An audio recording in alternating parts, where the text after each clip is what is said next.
దేవునికి స్తోత్రాలు. ప్రభునందు ప్రియులారా, మీ అందరికీ మరొకసారి మన ప్రభు అయిన యేసుక్రీస్తు నామములో ప్రత్యేకమైన వందనాలు తెలియచేస్తున్నాం. ఈ శ్రేష్టకరమైన సమయంలో కార్యక్రమంలోనికి వెళ్ళే ముందు ప్రార్థన చేసుకుందాం. దయచేసి స్థలాలు వంచండి. పరిశుద్ధుడైన మా స్వామి, నీకు వందనాలు. మరొకసారి మమ్మల్ని ప్రేమించి మీరు ఇచ్చిన ఈ గొప్ప అవకాశాన్ని బట్టి నేను స్తుతిస్తున్నాం. ఈ సమయం అందు ప్రభా, మరి నాయన ఈ టీవీలో ద్వారా నాయన వాక్యం అందించడానికి, నిన్ను ఆరాధించడానికి, అలాగే ప్రభా మరి అనేకులు వారి వారి గృహాల్లో కూడుకొని నేను స్తుతించడానికి ఇచ్చిన అవకాశం కొరకు స్తోత్రాలు. ఈ కార్యక్రమం అందరికి మీరు నాయకులే ఉండండి. పాటలలో, వాక్య పరిచయలో మాకు తోడుగా మమ్మల్ని బలపరచమని మా ప్రభువైన యేసుక్రీస్తు నామములో స్తుతించి ప్రార్థించి అడిగి వేడుకొనుచున్నాను తండ్రి, ఆమేన్. ఈ సమయంలో ప్రత్యేకమైనటువంటి పాట మనం కలిసి పాడుకుందాం. ఉజ్జీవ కీర్తన పుస్తకం నుంచి 168వ పాట మనం పాడుకుందాం. పాపమును విడచి మళ్ళుకో అది నీకే క్షేమము, కోపమును రేపకు సోదరాది నీకే లాభము. దొంగతనమా బాధము, దుష్టుల సహవాసము. దొంగతనమా బాధము, దుష్టుల సహవాసము. భంగపరచును భక్తిని, భ్రష్టుడవైపోదువు. భంగపరచును భక్తిని, భ్రష్టుడవైపోదువు. పాపమును విడచి మల్లుకో అది నీకే క్షేమము. అల్పకాలము భ్రమలకై ఆశపడి పరిగెత్తకు. అల్పకాల భ్రమలకై ఆశపడి పరిగెత్తకు. నిల్పుము నీ హృదయము, నీకే లాభము సోదరా. నిల్పుము నీ హృదయము, నీకే లాభము సోదర. పాపమును విడచి మల్లుకో అది నీకే క్షేమము. ప్రేమ గల ఈ మాటలు నీ మనసులో దాచుకో. ప్రేమ గల ఈ మాటలు నీ మనసులో దాచుకో. సోమరి వగు సోదరా, చీమలాగా నేర్చుకో. సోమరి వగు సోదరా, చీమలాగా నేర్చుకో. పాపమును విడచి మల్లుకో అది నీకే క్షేమము. కోపమును రేపకు సోదరా అది నీకే లాభము. ప్రార్థన చేసుకుందామండి. మనమందరము దేవుని వాక్యం వినబోయే ముందు కొద్ది నిమిషాలు ప్రార్థన చేసుకుందాం మోకరించి. మహాపరిశుద్ధుడ, ప్రేమ నమ్మకం కలిగిన తండ్రి, మీకు వందనాలు, స్తోత్రాలు నాయన. మరి యొక్క దినాన్ని మా కొరకు ఏర్పాటు చేస్తున్న విధానాన్ని బట్టి హృదయం అంతటితో నీకు కృతజ్ఞతాస్తుతులు చెల్లిస్తున్నాం నాయన. తండ్రి, ఈ భయంకరమైన దినాల్లో మేము జీవిస్తున్నప్పటికీ తండ్రి నాయన, ఎక్కడ చూసినా మంచి కనపడిన దినాలు నాయన. తండ్రి, మాకంటే గొప్పవారు, అందచందాలు కలిగిన వారు తండ్రి నాయన, ధనికులు, మాకంటే చిన్నవారు అనేక మంది ఈ లోకంలో నాయన కాలగతుల్లో కలిసిపోతున్నప్పటికీ మమ్మలను మీరు ప్రేమించి నాయన, మీరు ఇచ్చిన గొప్ప సుదినాలను బట్టి ఏమిచ్చి నీ రుణం తీర్చగలము నాయన. అయ్యా, అందును బట్టి తండ్రి నాయన నీకెంతో రుణస్థులమై ఉన్నాం గనక తండ్రి, నీతో సహవాసము కలిగి జీవించే వారం ఉండడానికి సహాయం దయచేయండి. మా ఆత్మీయ స్థితులను ఎప్పటికప్పుడే నాయన మేము గ్రహించుకుంటూ నాయన వాక్యానుసారంగా మా హృదయాలు కట్టుకుంటూ ముందుకు సాగిపోయే వారం ఉండడానికి సహాయం దయచేయమని ప్రార్థన చేస్తున్నాం. ఈ శ్రమలను, ఈ శోధనలు చూసి ఎక్కడ కూడా తండ్రి నాయన తొలగిపోయిన పరిస్థితి పరిస్థితి కానీ, తప్పిపోయిన పరిస్థితి మా ప్రియ బిడ్డల్లో ఎవరిలోనికి రానివ్వద్దు నాయన. బిడ్డలందరినీ మీరు బలపరచండి నాయనా తండ్రి. మరి ఒక వారాన్ని మా కొరకు ఏర్పాటు చేశారు. మీ దైవజనులు ఇప్పుడు నిలవబడి ఇస్తున్న వర్తమానాన్ని బట్టి నీకు స్తోత్రాలు చెల్లిస్తున్నాను తండ్రి. విన్న వాక్యం విడిచిపెట్టక హృదయంలో భద్రపరుచుకునే వారం ఉండడానికి సహాయం దయచేయండి తండ్రి. ఆత్మీయ సహవాసము, ఆత్మీయ మంట, ఆత్మీయ పౌరుషము కలిగి ముందుకు సాగిపోయేవారుగా నాయన ప్రతి ఒక్క బిడ్డను మీరు సిద్ధపాటు చేయమని ప్రార్థన చేస్తున్నాను తండ్రి నాయన. ఈ చివరి దినాల్లో అంత్యకాలంలో మేముండగా తండ్రి నాయన, అయ్యా నాయన ఇంకా నీతో సహవాసము కలిగి జీవించడానికి సహాయం చేయండి. మీ దాసులు నిలవబడుచుండగా మీ దాసులను నిలవబెట్టుకుని మా హృదయాలకు కావలసిన వర్తమానం వెదజల్లడానికి సహాయం దయచేయండి. వినవాక్యం విడిచిపెట్టనివ్వద్దు నాయన. ప్రతి ఒక్కరూ ఆ మాటలు పట్టబడడానికి మీరు సహాయం దయచేయమని ప్రార్థన చేస్తున్నాను తండ్రి.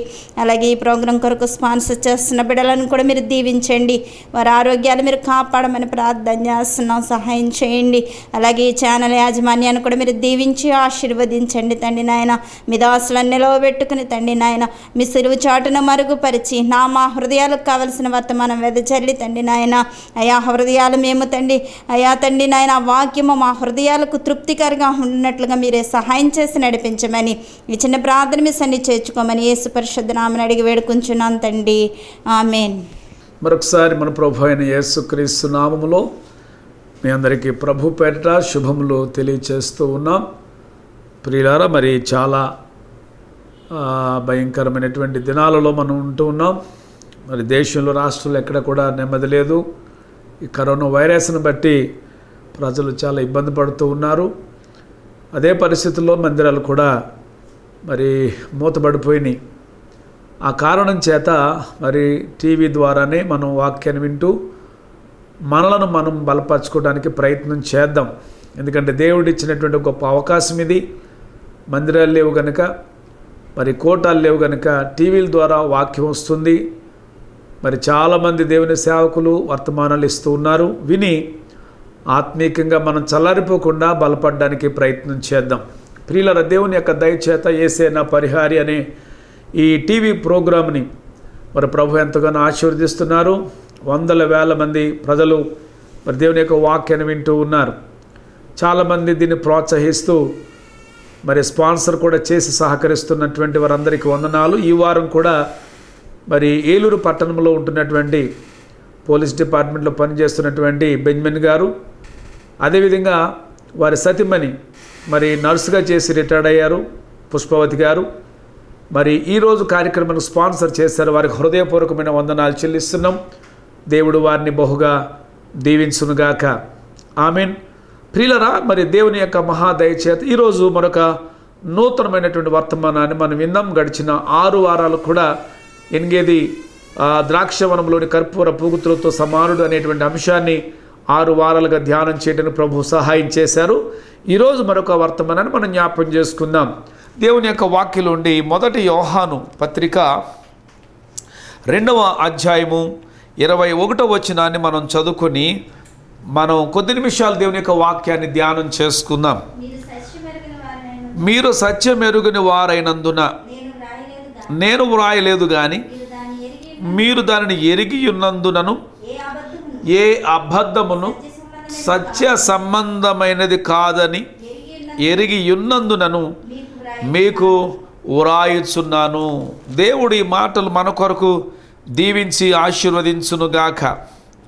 ప్రియులారా, దేవుని యొక్క వాక్యము మరి భక్తుడు ఈ పత్రికలో చాలా స్పష్టముగా ఈ మాటలు తెలియచేస్తూ ఉన్నారు. ఏమంటారంటే, మీరు సత్యము ఎరుగును వారైనందున, అంటే మీకు సత్యము తెలీదు, వాస్తవాలు తెలీదు అని మాటలు వ్రాయటం లేదు, కానీ మీరు దానిని ఎరిగి ఉన్నారు. కాబట్టి ఈ మాటలను రాస్తూ ఏ అబద్ధము సత్య సంబంధమైనది కాదు అని లేఖనములో చేయబడుతుంది. ఈ విషయాలు చాలా సందర్భాల్లో గురించి చెప్పబడిన మాటలుగా మనం గమనిస్తున్నాం. ఈ లేఖనాల్లో మనం చూస్తే మరి యేసు క్రీస్తు కాడని కొంతమంది మరి అబద్ధపు బోధలు చేయటం, వాటన్నిటిని ఖండిస్తూ ఇక్కడ ఈ మాటలు వ్రాయబడుతూ ఉన్నాయి. అంత మాత్రమే కాదు, లేఖనాల్లో ప్రభు అయినటువంటి క్రీస్తు మరి ఏమంటారంటే, అబద్ధపు ప్రవక్తలు వస్తారని, అబద్ధపు బోధకులు వస్తారని, ఆల్రెడీ వారు వచ్చి ఉన్నారని, అంత మాత్రమే కాదు అబద్ధపు క్రీస్తులు కూడా నేనే క్రీస్తునని చెప్పి వారు చేసేటువంటి మహత్కార్యముల ద్వారా, సూచక క్రియల ద్వారా మనుషులు నమ్మిస్తారని కూడా లేఖనాలలో చెప్పబడుతుంది. కాబట్టి మరి ఏది అబద్ధమో ఏది సత్యమో గ్రహించవలసిన అవసరత మనకున్నది ప్రియులారా. అబద్ధాలు ఉన్నాయి, సత్యం ఉంది. కాబట్టి వాటిని మనం గుర్తించి అబద్ధముతో కూడినటువంటి దానితో కాకుండా సత్యమైన దానిని ఎరిగి దాన్ని అనుసరించవలసినటువంటి బాధ్యత మరి మన మీద ఉన్నది కనుక ఆ వాస్తవాలు మనం గ్రహిద్దాం. ఏ అబద్ధము కూడా సత్య సంబంధమైనది కాదు అని వ్రాయబడుతుంది. ప్రియుల మానవుని యొక్క జీవితంలో ఈ అబద్ధము అనేటువంటి మాట మరి చాలా చిన్నదిగా కనబడినప్పటికీ అది చాలా ప్రమాదకరమైనది అని మనం గుర్తించాలి. చాలా సునాయాసంగా మనం అబద్ధాలు ఆడేస్తూ ఉంటాం. చాలామంది జీవితమే అబద్ధం. వారి జీవితం అంతా అబద్ధాలే. వారి పిల్లలు వారు చేసే పని అబద్ధం, వారు మాట్లాడే మాటల్లో అబద్ధం, వారి క్రియలు అబద్ధం. పిల్లరా మరి ప్రతి మనుషులు నేటి దినాల్లో చాలామంది జీవితాలు అబద్ధము లేకుండా ఏ పని చేయరు. అబద్ధాలతోనే జీవితాన్ని ముందుకు తీసుకుని వెళ్ళిపోతూ ఉంటారు ప్రియులారా. కాబట్టి అబద్ధము నువ్వు ఏ పరిస్థితుల్లో మాట్లాడినా, అది అవసరత కొరకు మాట్లాడినా, అవసరత లేకపోయినా మాట్లాడినా అది సత్య సంబంధమైనది కాదు అని దేవుని యొక్క వాక్యం చెప్పబడుతుంది. మానవుని జీవితంలో చాలా అనుభవాలు ఉంటాయి. ఇది కూడా ఈ విషయాన్ని కూడా మనం గుర్తించాలి.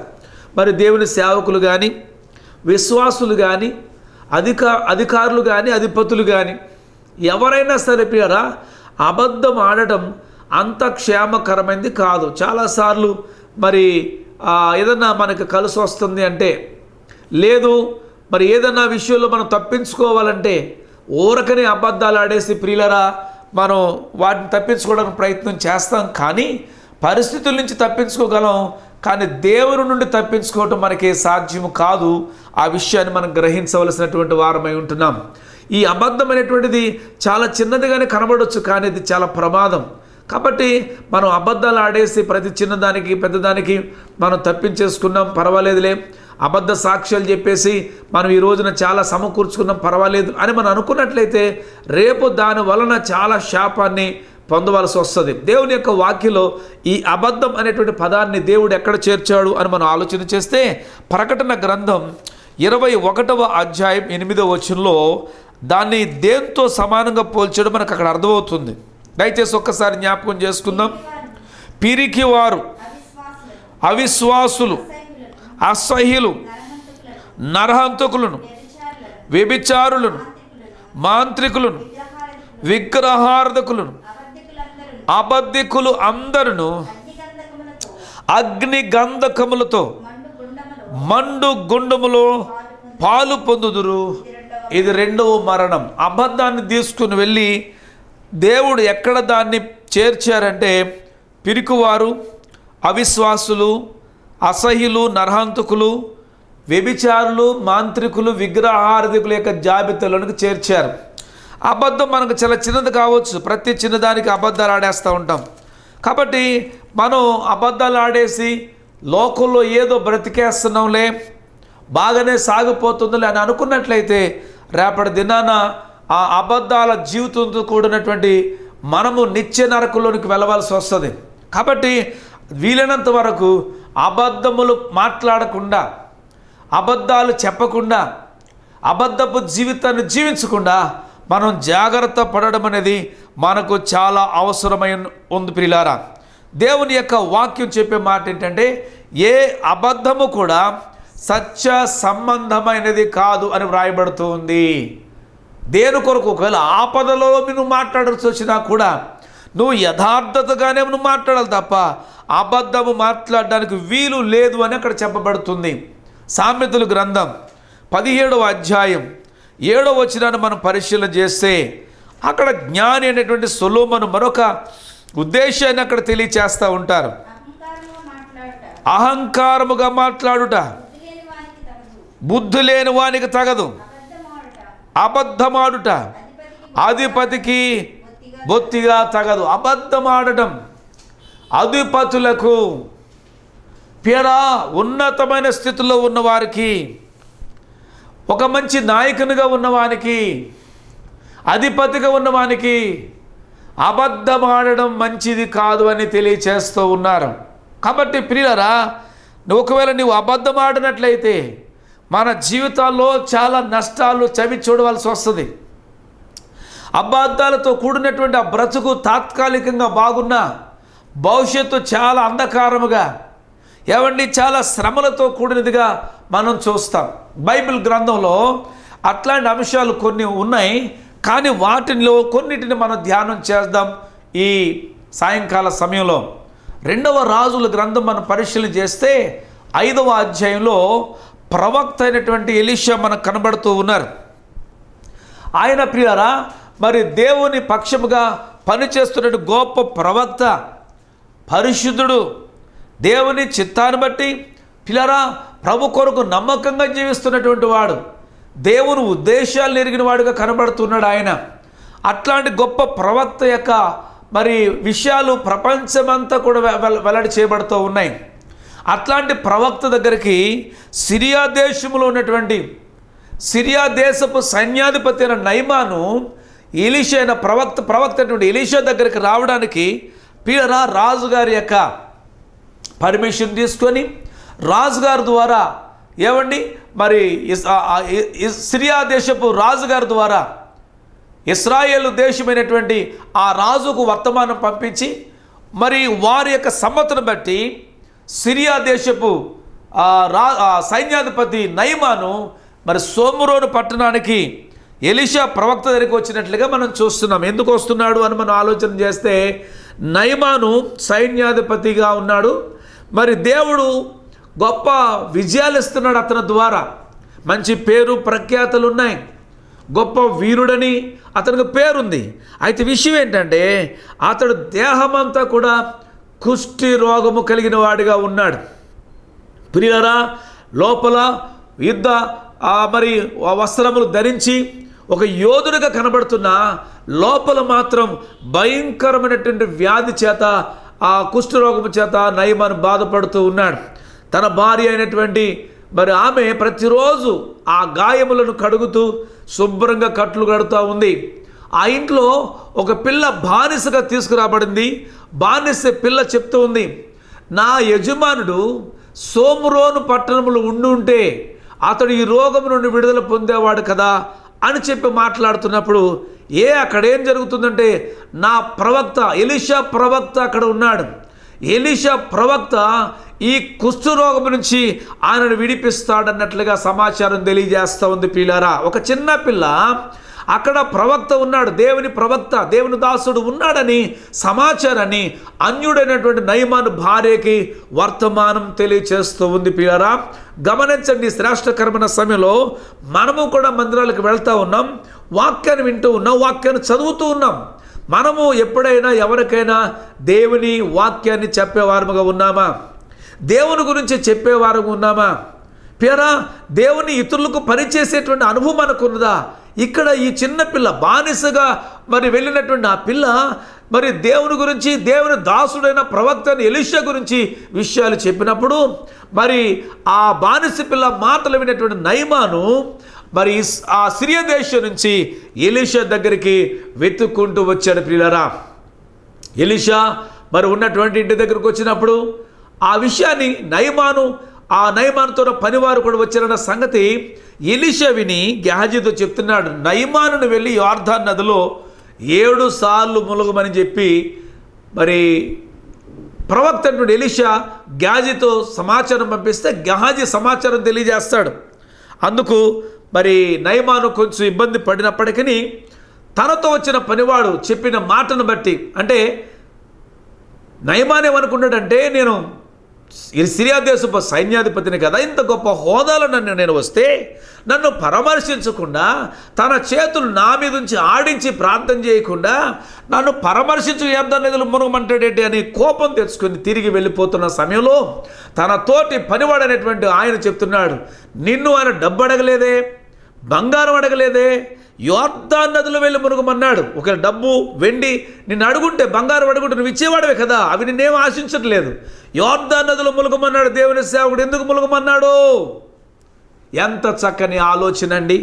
కొంతమంది మరి ఎట్లా ఉంటారంటే, సైన్యాధిపతి అయిన నిన్ను గౌరవించకుండా ఇంత మాట అంటాడా, ఎంత గర్వం అతనికి అని ఇంకా పుండు మీద కారం చల్లే ప్రయత్నాలు చేస్తారు తప్ప సమాధానపరచడానికి ప్రయత్నం చేయరు.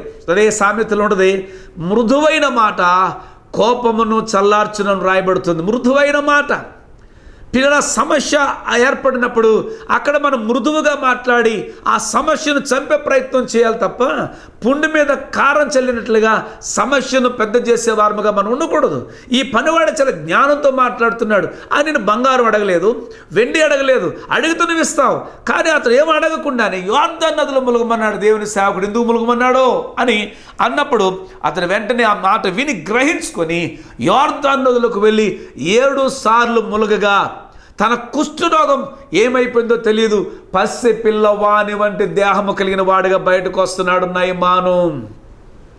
పేర ప్రవక్త ఎలీషాను బట్టి, ఎలీషా దేవుడైనటువంటి తండ్రి దేవుని బట్టి ఆయన ఎంతో సంతోషిస్తూ తాను కూడా తీసుకొచ్చినటువంటి ఆ వెండి బంగారములు, తర్వాత ఆ ఖరీదైన వస్త్రాలు బహుమానముగా నయమానికి ఇస్తున్నప్పుడు ఎంత మాత్రము కూడా నయమాను వాటిని సేకరించట్లేదు. 2వ రాజుల గ్రంథంలో 5వ అధ్యాయం మాటలు మనకు వ్రాయబడతాయి. ప్రియమైనటువంటి వారలారా, చాలా స్పష్టంగా వ్రాస్తూ ఉంటాడు 10వ వచనంలో, ఎలీషా నీవు పిల్లలు మనం చూస్తున్నట్లయితే నయమాను స్వస్థత పడిన తర్వాత ఏమండి ఆ ఎలీషా కొరకు మరి బహుమానాలు తీసుకుని వస్తున్నాడు.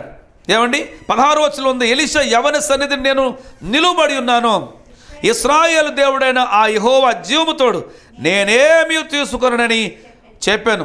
నయమాను అతనిని ఎంతో బతిమలాడినను అతడు ఒప్పకపోయెను. నేను ఎవరి సన్నిధిలో ఉండి ఎవరి మీద ఆనుకొని పరిచర్య చేస్తున్నానో ఆ జీవము గలన యెహోవా తోడు నేనెంత మాత్రం వాటిని ఆశించను. బ్రతిమలాడుతున్నాడు, నయమాను తీసుకోండి అని. ప్రియులరా గమనించాలి, ఈ శ్రేష్టకరమైన సమయంలో దేవుని సేవకుడు అడగకుండానే నయమాను చాలా విలువైనటువంటి వాటిని తీసుకుని వచ్చిన వాటిని అసహించుకుంటున్నాడు. ఏమండి అవి అక్కర్లేదని మాట్లాడుతూ ఉన్నాడు. ప్రియులారా గమనించి శ్రేష్టకరమైన సమయంలో మరి దేవుని యొక్క వాక్యలో ప్రభువైన యేసుక్రీస్తు మాట్లాడుతూ ఉంటారు. నేను మీకు ఉచితంగానే ఇచ్చి తిని మీరు ఉచితంగానే పొందారు కనుక ఉచితంగానే వాటిని ఇవ్వండి. దేవుడు మనకు తలంతులు ఉచితంగా ఇచ్చాడు, వాటిని మనం ఉచితంగానే అందజేయాలి. మనం చేసే దేనికి కూడా మరి ఆశించేటువంటి వారికి మనం ఉండకూడదు. కారణం ఏంటంటే మన అవసరతలు ఎరిగిన వాడు ఆయన కనుక, మన అక్కరతలు ఎరిగిన వాడు ఆయన కనుక తప్పనిసరిగా మన అవసరతలు తీర్చి ఆశ్చర్యకరంగా మనం బలపరిచేవాడుగా కనబడతా ఉన్నాడు. అయితే ప్రక్కనే ఉన్నటువంటి గెహాజీ మనం చూస్తూ ఉన్నాం. మరి నయమాను తన సేవకులను తీసుకొని వెళ్ళిపోతూ ఉండగా గెహాజీ తన మనసులో అనుకుంటున్నాడు, ఏమంటే నయమాను విలువైనటువంటి వస్తువులు ఇస్తున్న యజమానుడు వాటిని తీసుకోవడానికి అంగీకరించట్లేదని చెప్పి తాను వాటిని పొందాలని చెప్పి నయమాను వెళ్ళిపోతూ ఉంటే వెనకాల పరుగును వెళ్ళిపోతూ ఉన్నాడు. ఆ పనివారి సేవకులు చూసి ఏమండి నయమాను సేవకుడు పరిగెత్తుకొస్తున్నాడని చెప్పి వారు ఆ రథములు ఆప్ చేసి దిగి వచ్చి మాట్లాడుతున్నాడు. అయ్యా క్షేమమేనా అని అడుగుతున్నప్పుడు ప్రియులారా గెహాజీ మాట్లాడుతూ ఉన్నాడు. 22వ వచనం మనం చూస్తూ ఉంటాం. నా యజమానుడు నా చేత వర్తమానం పంపి ప్రవక్తల శిష్యులలో 2 యవనులు ఎఫ్రాయిం మాన్యము నుండి నా యొద్దకు పిడ వచ్చిన కనుక నేను వారి కొరకు 2 మనుగుల వెండియు 2 దుస్తుల బట్టలను దయచేయమని సెలవిచ్చుచున్నాడు. ఎలీషా చెప్పనటువంటి మాటలు గెహాజీ అక్కడ ఉపయోగించడం మనం చూస్తూ ఉంటాం. దేని కొరకు?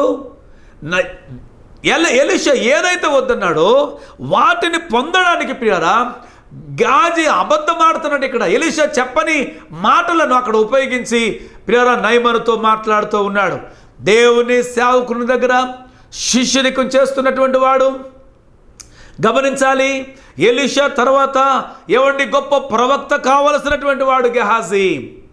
ఏమండి తుచ్చమైన వాటి కొరకు, క్షణికమైనటువంటి వాటి కొరకు ప్రియరా అబద్ధములాడుతూ ప్రియరా వారి దగ్గర నుండి బంగారము లేకపోతే వెండి ఆ వస్త్రాలు తీసుకోవడానికి ఆయన ప్రయత్నం చేస్తూ ఉన్నాడు.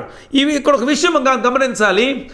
నయమాన్ ఏం చేస్తాడంటే, అబ్బాయి కొంతేంటి నీకు కావలసినంత మటుకు అవసరం ఇంకా ఎక్కువ నువ్వు తీసుకుని వెళ్ళని చెప్పి 2 సంచులు తీసి 2 సంచుల నిండా నింపి కట్టి 2 పనివారిని ఇచ్చి ఒక్కడే మొయ్యలేడు గనక మొయ్య సత్యము కానంత వాటిని తన పనివారికి ఇచ్చి పంపిస్తున్నట్లుగా మనం చూస్తూ ఉన్నాం. ప్రియులరా గమనించండి, శ్రేష్ఠ కర్మణ సమయంలో దేవుని యొక్క వాక్యాన్ని మనం పరిశీలన చేస్తే లేఖనములలో చాలా స్పష్టముగా వ్రాయబడుతూ ఉంది. సామెతల గ్రంథం 12వ అధ్యాయం 22వ వచనంలో ఒక మాట వ్రాయబడుతుంది. సామెతల గ్రంథం 12వ అధ్యాయం 22వ వచనంలో ఒక మాట వ్రాస్తున్నాడు ఆ జ్ఞానమైన సొలొమోను. జ్ఞాపం చేసుకుందాం. అబద్ధమాడు పెదవులు యెహోవాకు హేయములు అని రాస్తున్నాడు అక్కడ. ఏ పెదవులండి? అబద్ధమాడే పెదవులు. చాలామంది చిన్నదానికి పెద్దదానికి అబద్ధాలు ఆడేస్తూ ఉంటారు, లేనిపోని మాటలు మాట్లాడుతూ ఉంటారు, అబద్ధ సాక్ష్యాలు చెప్తూ ఉంటారు. కొంతమంది ప్రియులరా కొంతమంది సాక్షులు కొంటూ ఉంటారు. కోర్టుల దగ్గర మనం చూస్తూ ఉన్నట్లయితే ఏమంటే కొంతమంది సాక్షులు కొంటూ ఉంటారు. వేలల్లో లక్షల్లో ప్రియరా సాక్షులు కొని అబద్ధ సాక్ష్యాలు చెప్పిస్తూ ఉంటారు. బైబిల్లో కూడా యేసు క్రీస్తు ప్రభు వారి మీద అబద్ధ సాక్ష్యం పలికించారు. ఇతడు రాజ్యద్రోహం చేశాడు, దేశద్రోహం చేశాడు, ఏమండి ఇతడు బ్రతకడానికి అర్హుడు కాదు, ఇతను సిలువ వేయండి, బరబ్బను మాకు విడుదల చేయండి అని చెప్పి పిల్లరా యూదులందరూ కూడా ముక్త కంఠముతో కేకలు పెట్టినట్లుగా మనం చూస్తూ ఉంటాం. పిలాతు ఎన్ని చెప్పినా ఆ ప్రజలు వినడానికి సిద్ధంగా లేరు. సిలువను యేసు ప్రభును సిలువ వేయడమే, యేసు ప్రభువు బ్రతకడానికి వీల్లేదు. శాస్త్రులు పరిశీలు అందరూ కూడా అబద్ధ సాక్షులను తీసుకుని వచ్చి ఆయన మీద అన్యాయంగా నేరాలు మోపి ప్రియారా ఆయన సిలువ వేయడానికి కారకులైనట్లుగా మనం చూస్తూ ఉంటాం. ఇప్పుడు కూడా చాలామంది సాక్షులు దబ్బెట్టుకుంటూ ఉంటారండి. ఏమండి మనస్సాక్షులైనటువంటి వారుగా రేపొద్దున మనం అబద్ధ సాక్ష్యాలు చెప్తున్నాం, అబద్ధాలు మాట్లాడుతున్నాం. రేపొద్దున నా బిడ్డలు ఏమవుతారో, రేపొద్దున నా కుటుంబం ఏమవుతుందో, రేపు నేనేమైపోతున్నాన్న సంగతి చాలామందికి కొంచెం కూడా భయం లేదండి. చాలా అన్యాయంగా మాట్లాడేస్తూ ఉంటారు ప్రియారా. ఏమండి అన్యాయంగా సాక్ష్యాలు చెప్తూ ఉంటారు ప్రియారా. ఏమండి డబ్బు కోసం, ఆస్తుల కొరకు, ఏమండి భూముల కొరకు, ఏమండి వాటి కొరకు వీటి కొరకు లేనిపోయిన అబద్ధాలు చెప్పి ప్రియారా ఏదో విధంగా ఏమండి పబ్బాలు గడుపుకోవడానికి ప్రయత్నం చేస్తారు. సంగమా గమనించాలి, అది మనకు క్షేమకరమైనది కాదు. ఏమండి నువ్వు యథార్థంగా ఉన్నప్పుడే దేవుడు నీకు సహాయం చేస్తాడు. ఏమండి నువ్వు సత్యాన్ని అనుసరించి నడిచినప్పుడే నీ దేవుడు నీకు సహాయం చేస్తాడు. నువ్వు సత్యాన్ని విడిచిపెట్టి, యథార్థతను విడిచిపెట్టి, ఏమండి నిజ జీవితం నుంచి నువ్వు తొలగిపోయి అబద్ధపు ముసుగులో బ్రతుకుతున్నట్లయితే రేపు ఏదో ఒక రోజున ఆ పరిస్థితులు మరలా నువ్వు అనుభవించాల్సి ఉంటుంది. బైబిల్లో రాస్తాడు, ఏ మోసపోకుడి మనుషుడా దేవుడు వెక్కిరింపబడడు, ఏ విత్తుతావో ఆ పంటనే కోస్తావు, జాగ్రత్త. ఒకవేళ నువ్వు నష్టపోతున్నా సరే, ఒకవేళ నువ్వు ఇబ్బందుల్లో ఉన్నా సరే, నువ్వు యథార్థంగానే ఉండాలా. ఉన్నది ఉన్నట్లుగానే మాట్లాడు తప్ప లేనిపోయినటువంటి విషయాలు మాట్లాడి ఏమన్నా ఆ కాసేపు ఆ పరిస్థితులు దాటిపోవడానికి నువ్వు ప్రయత్నం చేయడం నీకంత క్షేమకరమైనది కాదు. గమనించాలి. ఏమండి నయమాను నిజంగా అన్యుడైనా సరే దేవుడు చేసిన కార్యాన్ని చూస్తున్నాడు, దేవుని మహిమను కల్లారా చూస్తున్నాడు, వాటిని తీసుకొచ్చింది వాళ్ళ కొరకు. కానీ నయమాను ఒకవేళ గాజీ యథార్థంగా చెప్పి ఉండాల్సింది, అయ్యా నా యజమానుడు వద్దన్నాడండి, మరి నాకేమన్నా ఇస్తే నాకున్న అవసరంతో చెప్పుంటే బాగుండేది. కానీ ఇక్కడ అబద్ధం ఆడి ప్యారా నయమాన్ దగ్గర నుంచి తనకు కావాల్సినవన్నీ తీసుకొని వచ్చి ప్యారా ఆ పనివారు మెట్ల దాకా మోసుకొస్తే వారి దగ్గర నుంచి తీసుకొని భార్యకి ఇచ్చి ఇంట్లో జాగ్రత్తగా దాసేయమని చెప్పి యథావిధిగా ఏమీ తెలియకుండా ఎలీషా ఏమండి ఇంటి దగ్గరకు వచ్చి నిలబడుతున్నాడు. ఏమండి కొంతమంది అనుకుంటారు ఏంటంటే ఎవరు చూడలేదని అనుకుంటూ ఉంటారు, ఎవరికి తెలియదు అనుకుంటూ ఉంటారు. ప్రియులారా గమనించాలి, మనం చేసే ప్రతి పని, ఏమండి మనం నడిచే ప్రతి నడక మన దేవుడు చూస్తున్నాడు. ప్రియులారా మనుషుల నుండి మనం తప్పించుకోవచ్చు, ఏమండి లేక అధికారులను తప్పించుకోవచ్చు, కానీ దేవుని నుండి తప్పించుకోవడం మనకు సాధ్యము కాదు. ప్రియమైనటువంటి వాళ్ళారా చాలా కాలం క్రితం దేవుని సేవకులు మరి నా చిన్నతనంలో వాక్యం చెప్తుండగా నేను విన్నాను. ప్రియులారా గమనించాలి, ఒక మరి భార్య భర్తల మధ్య గొడవ జరిగింది. ప్రియరా ఆ అమ్మాయి వేరే వ్యక్తితో సంబంధాలు పెట్టుకొని జీవిస్తూ ఉన్నప్పుడు పేరా భర్త మందలించాడు. ఆ అమ్మాయి వేరే వాళ్ళు సహాయం తీసుకుని ఏం చేసిందంటే భర్త నిద్రపోతూ ఉండగా భర్త తలలో ఒక వాసపు మేకును పెట్టి సుత్తుతో కొట్టేసరికి తలలోనికి దిగిపోయింది. ఉన్న పాటున మాట్లాడకుండా చచ్చిపోయాడు. పిల్లరా, రక్తము చుక్క కూడా కారలేదు. ఏం జరిగిందో తెలియదు. పిల్లరా, తెల్లారు లేచేసరికి అమ్మ ఏడుస్తూ ఉంది. పిల్లరా, ఏమైందో తెలియదంటే నా భర్త చనిపోయాడని ఏడుస్తూ ఉంది. మొత్తానికి పిల్లరా చుట్టాలు బంధువులు అందరూ వచ్చారు. పిల్లరా, అందరూ కూడా అనుకున్నారు ఏ హార్ట్ స్ట్రోక్ వచ్చింది లేకపోతే ఏదో జబ్బు చేస్తుంటుందని చెప్పి అనుకున్నారు. అబ్బాయిని తీసుకుని వెళ్ళి సమాధి చేసేసారు. అది దాదాపుగా పిల్లరా జరిగిపోయి కొన్ని సంవత్సరాలు అయిపోయింది. ఒక 25-30 సంవత్సరాలు అయిపోయింది. విషయం ఏంటంటే ఆ ప్రాంతంలో కొత్తగా రైల్వే ట్రాక్ వేయడానికి ఆ ప్రాంతం అంతా కూడా శుభ్రం చేస్తున్న సమయంలో ఆ సమాధుల దొడ్డు నుంచి ట్రాక్ వెళ్తుండగా దాన్ని శుభ్రం చేస్తున్నప్పుడు ఈ ఎముకలు ఈ పుర్రె బయటపడింది. ఆ పుర్రెలో వాసపు మేకుంది. ప్యారా, ఎవరిది పుర్రె? ఈ ఎముకలు గూడెవరిది అని ఎంక్వైరీ చేస్తే పలానా ఆయనది. ఇంటికి వచ్చి ఎంక్వైరీ చేస్తున్నప్పటికీ ముసలావిడైపోయింది. చాలా సంవత్సరాలు గడిచిపోయింది. పిల్లరా, యవ్వన కాలంలో జరిగినటువంటి పనిది. తన తప్పును కప్పుపుచ్చుకోవడానికి పిల్లరా ఎక్కడ భర్త ఆమెను అల్లరి చేస్తాడో, ఎక్కడ ఆమె భర్త ఆమెను విడిచిపెట్టేస్తాడో అనే ఉద్దేశంతో అన్యాయంగా భర్తను చంపేశారు. ఆ తర్వాత అవన్నీ పేరా వెరిఫికేషన్ చేస్తే తెలిసింది నా భర్తను చంపింది నేనే. ఆ ముసలితనములు పిల్లరా ఆమెను అరెస్ట్ చేసి జైల్లో కూర్చోబెట్టారు. జాగ్రత్త సుమా పిల్లరా. మనం యథార్థంగా ఉన్నప్పుడు దేవుడు మనకు సహాయం చేస్తాడు. మోసం ఏదో ఒక రోజున బయటపడుతుంది. అబద్ధాలు ఏదో రోజు బయటపడతాయి. నిజమే నిలకడగా ఉంటుంది. ఇది సత్యం ప్రియులారా. గమనించండి దేవుని యొక్క వాక్యంలో గెహాజీ ఎలీషా అడుగుతున్నాడు, గెహాజీ ఎక్కడికి వెళ్ళావు అని. ప్రియులారా, మరి గెహాజీని ప్రశ్నిస్తున్నప్పుడు గెహాజీ చెప్పిన మాట ఒక్కసారి మనం జ్ఞాపకం చేసుకుందాం. నీ దాసుడనైన నేను ఎచ్చడికి పోలేదు. అక్కడ నయమాన్ దగ్గర అబద్ధం ఆడాడు. తిరిగి మళ్ళీ తన యజమానటువంటి గెహాజీ దగ్గర ఎలీషా దగ్గర అబద్ధం ఆడుతున్నాడు. నీ దాసుడనైన నేను అయ్యా ఎక్కడికి వెళ్ళలేదు. అంతటి ఎలీషా వానితో, ఆ మనుష్యుడు తన రథము దిగి నిన్ను ఎదుర్కొంటూ తిరిగి వచ్చినప్పుడు నా మనస్సు నీతో కూడా రాలేదా? ఎలీషా అడుగుతున్నాడు, ఒకవేళ తను చేసిన పొరపాటుని ఒప్పుకుంటాడేమని. తను చేసిన మోసపు స్థితిని, తను మాట్లాడిన అబద్ధ స్థితిని పిరా ఒప్పుకుంటాడేమో ఎలీషా అడగడానికి ప్రయత్నం చేస్తున్నాడు. నాయనా, నేను ఎక్కడికి వెళ్ళానండి? నేను ఇక్కడే ఉన్నాను కదా, చాలా సమయం ఇక్కడే ఉన్నాను, ఎక్కడికి వెళ్ళలేదు. కొంతమంది మనం చూస్తాం, అబద్ధం ఆడరు, నిజమో చెప్పరు. మా నాన్నగారు నా చిన్నతనంలో నేను ఇంటికాడ కుదురంగా ఉండేవాడు కాదు, అల్లరి చిల్లరగా తిరుగుతుండేవాడిని. పొద్దుట వెళ్ళిపోయేవాడిని, ఎప్పటికో వచ్చేవాడిని, ఇంట్లో ఏ పని చేసేవాడిని కాదు. ఎక్కడికి పోయేవారు అంటే, ఎక్కడికి పోయాను, నేను ఎక్కడే ఉన్నాను కదా. మా అన్నయ్య అనేవాడు, ఈడు అబద్ధమాడు నిజమో చెప్పడు. కొంతమంది నిజమో చెప్పరు, అబద్ధం ఆడరన్నట్లుగా కనబడుతూ ఉంటారు పిల్లారా. ఈ శ్రేష్ఠ కర్మల సమయంలో నయమాన్ దగ్గరికి వెళ్ళి అబద్ధాలు మాట్లాడి బంగారు వెండి వస్త్రాలు తెచ్చేసుకున్నాడు. ఇక్కడ గెహాజీ తన గురువు గారు అయినటువంటి ప్యారా దేవుని సేవకుడి దగ్గరికి వచ్చి కూడా అబద్ధం మాట్లాడతాను. నేను ఎక్కడికి వెళ్ళానండి, ఇక్కడే ఉన్నాను కదా. వెంటనే ఎలీషా మాట్లాడుతున్నాడు, నాయనా నీవు ఆ మనుషుడు తన రథము దిగి నేను ఎదుర్కొంటూ తిరిగి వచ్చినప్పుడు నా మనస్సు నీతో కూడా రాలేదా? ద్రవ్యములు, వస్త్రములు, ఒలివ చెట్లు, తోటలు, ద్రాక్ష తోటలు, గొర్రెలను, ఎడ్లను, దాసదాసులను సంపాదించుకోవడానికి ఇది సమయమా? సహోదరుడా, దేనిని సంపాదించుకోవడానికి నువ్వు సిద్ధపడుతున్నావు? దేనిని సంపాదిస్తున్నావు?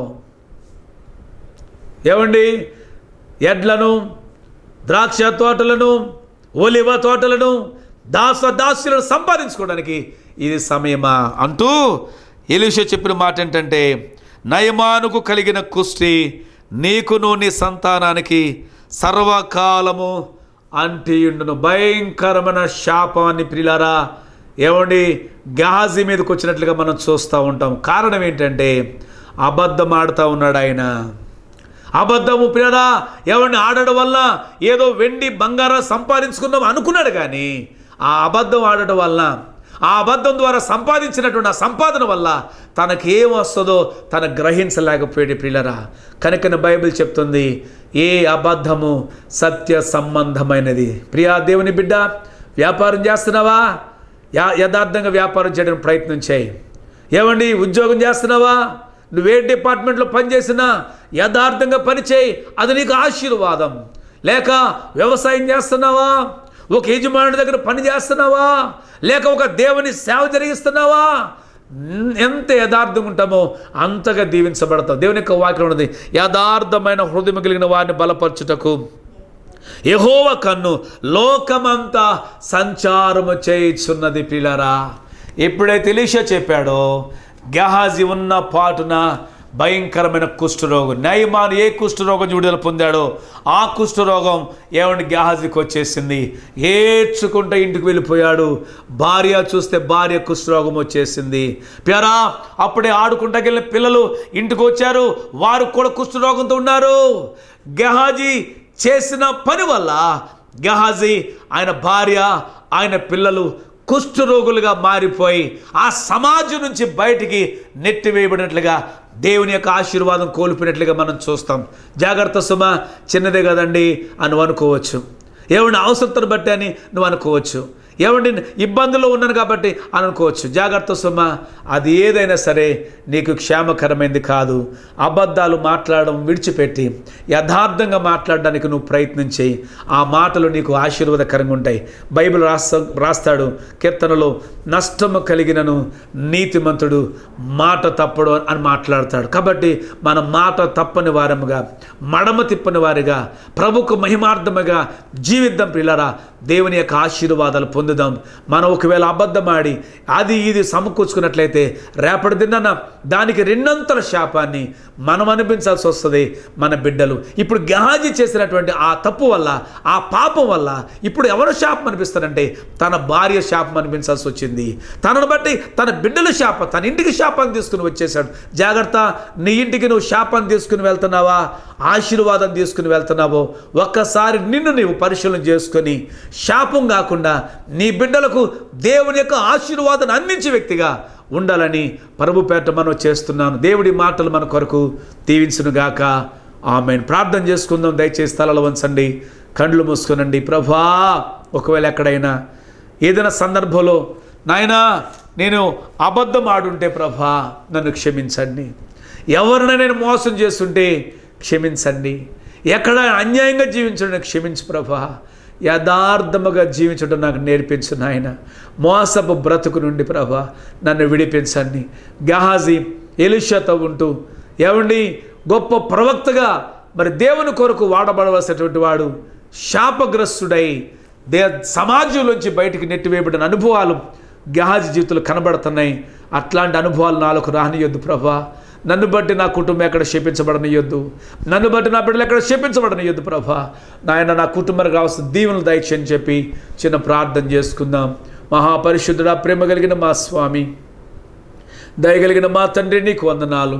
ఈ శ్రేష్టకరమైన సమయంలో ప్రభా నాయన బైబిల్లో చెప్పబడుతున్న మాట ఏ అబద్ధము సత్య సంబంధమైనది కాదు నాయన.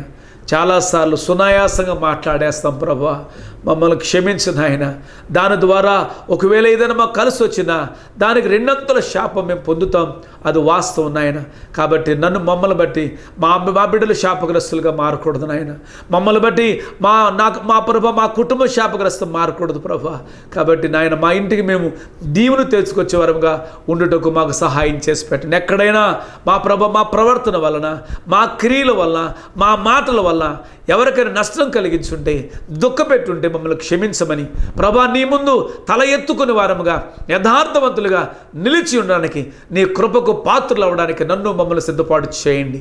ఈ వాక్యాన్ని విన్న బిడ్డ వారి కుటుంబాలు దీవించండి, వారి అవసరతలు తీర్చండి ప్రభా. మరి ముఖ్యంగా ఈ కార్యక్రమానికి స్పాన్సర్ చేసినటువంటి నాయన దాసులు నాయన మరి తెనాలి బెంజమిన్ గారిని బట్టి, పుష్పోత్తమ గారిని బట్టి ప్రార్థన చేస్తున్నా. విని సోనిని దీవించండి, ఆ కుటుంబాల మీద నీ ఆత్మ నుంచి మనం ప్రార్థన చేసే నా పరిహారాన్ని ఈ టీవీ ప్రోగ్రాన్ని నానాటికి ఆశీర్వించి వర్ధలు చేస్తారు కనుక ప్రభా, ఇప్పటి వరకు స్పాన్సర్ చేసిన వారందరినీ మీరు దీవించమని, మరి ముఖ్యంగా ఈ సువార్త ఛానల్ యాజమాన్యం మీద, మా ప్రభు ఛానల్ అంతటి మీద మీ ఆత్మ నుంచి నన్ను మమ్మల్ని బలపరచమని మా ప్రభు యేసుక్రీస్తు నామములో స్తుతించి ప్రార్థించి అడిగి వేడుకొనుచున్నాను తండ్రి, ఆమేన్. మన తండ్రి అయిన దేవుని ప్రేమ, కుమారుడైన యేసుక్రీస్తు వారి యొక్క కృప, పరిశుద్ధాత్మనిత్య సహవాసము సన్నిధి ప్రభువా ఈ మాటలు వింటున్న బిడ్డలకును సహకరిస్తున్న బిడ్డలకు మీ ఆత్మ తోడై నడిపించునుగాక. ఆమేన్, ఆమేన్, ఆమేన్. అందరికి వందనాలు. దేవుడు మిమ్మలను దీవించి ఆశీర్వదించునుగాక.